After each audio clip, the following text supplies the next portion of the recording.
Assalamualaikum warahmatullahi wabarakatuh. Perkenalkan, nama saya Muhammad Naufal Akil Aditya dengan NPM 24608025, mahasiswa program studi Pasca Sarjana Magister Administrasi Rumah Sakit Universitas Respati Indonesia.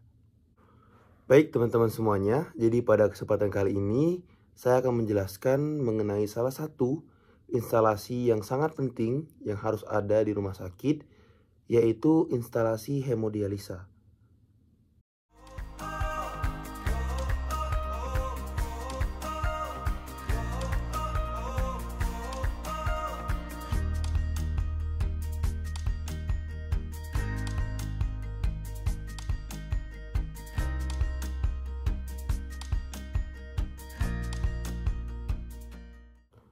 Penyakit ginjal kronis didefinisikan sebagai kelainan ginjal yang menetap lebih dari sama dengan 3 bulan, ditandai dengan adanya abnormalitas struktur atau fungsi ginjal dengan atau tanpa penurunan fungsi laju filtrasi glomerulus berdasarkan adanya kelainan patologik atau pertanda kerusakan ginjal, termasuk kelainan pada komposisi darah atau urin atau kelainan pada pemeriksaan laboratorium.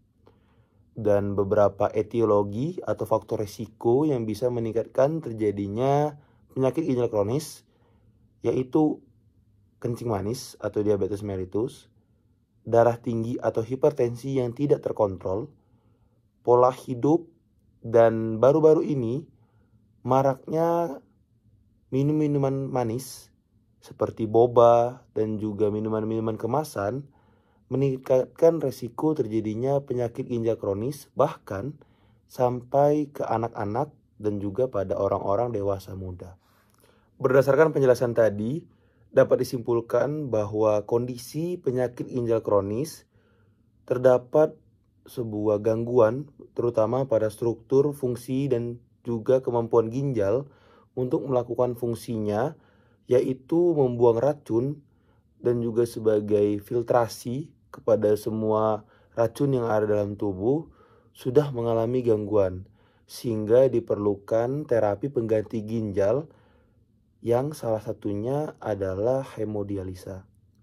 Hemodialisa sendiri merupakan salah satu bentuk terapi pengganti ginjal yang digunakan untuk mengobati gagal ginjal kronis, dan juga prosedur ini bertujuan untuk menggantikan dan membersihkan darah dari produk sampingan metabolisme tubuh dan mengatur keseimbangan cairan serta elektrolit yang normal. Di Indonesia sendiri sudah ada lebih dari 1.000 fasilitas kesehatan yang menyiapkan unit hemodialisa sebagai tempat untuk dilaksanakannya prosedur hemodialisa. Secara definisinya, unit hemodialisa harus memenuhi beberapa kriteria atau syarat. Yang pertama, tempat pelayanan hemodialisa harus ada minimal 4 mesin dialisis yang didukung dengan unit pemurnian air atau water treatment dan peralatan pendukung, serta mempunyai tenaga medis minimal terdiri dari 2 perawat mahir hemodialisa, 1 dokter bersertifikat hemodialisa, dan 1 dokter konsultan ginjal hipertensi dari bagian penyakit dalam sebagai supervisor atau sebagai pengawas dari unit hemodialisa.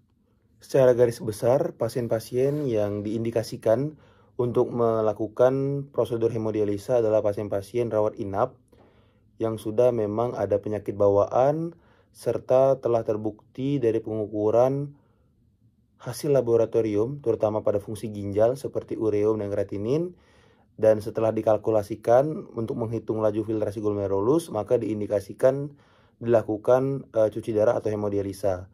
Biasanya pasien-pasien dengan penyakit ginjal kronis terutama pada stadium 4. Namun tidak menutup kemungkinan juga untuk pasien-pasien layanan rawat jalan atau layanan dari poli yang setelah dilakukan pemeriksaan laboratorium pada saat mereka kontrol ditemukan adanya penurunan dari fungsi ginjal yang dibuktikan dari hasil laboratorium seperti ureum dan kreatinin.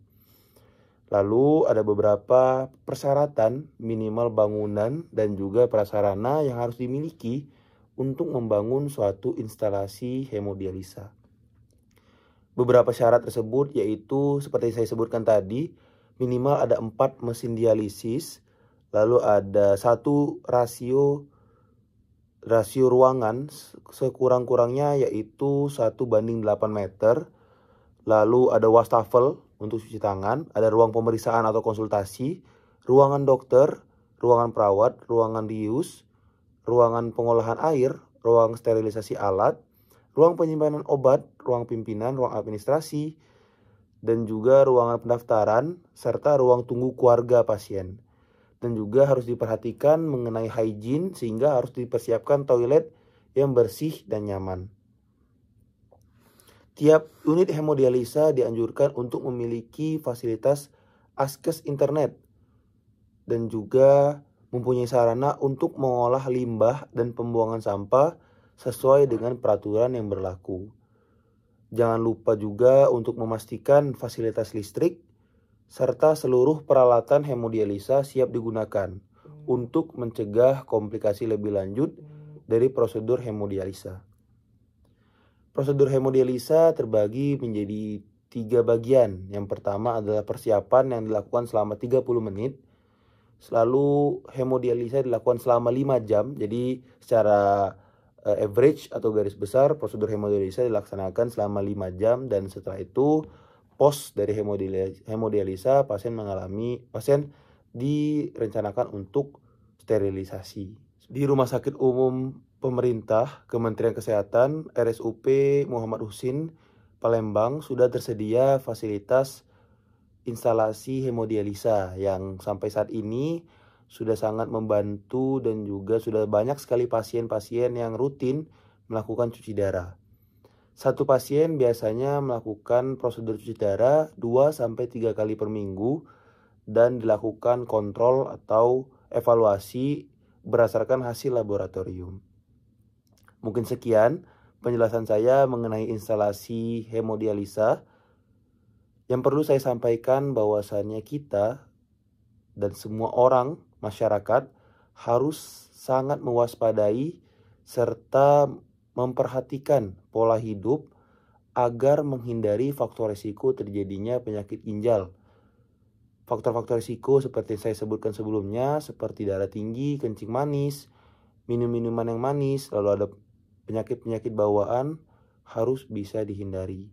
Karena apabila sudah terjadi penyakit ginjal, maka ginjal sudah tidak bisa lagi melakukan fungsinya dengan baik. Oleh karena itu, mari kita cegah penyakit ginjal kronis untuk mengurangi angka kebutuhan hemodialisa di Indonesia. Terima kasih.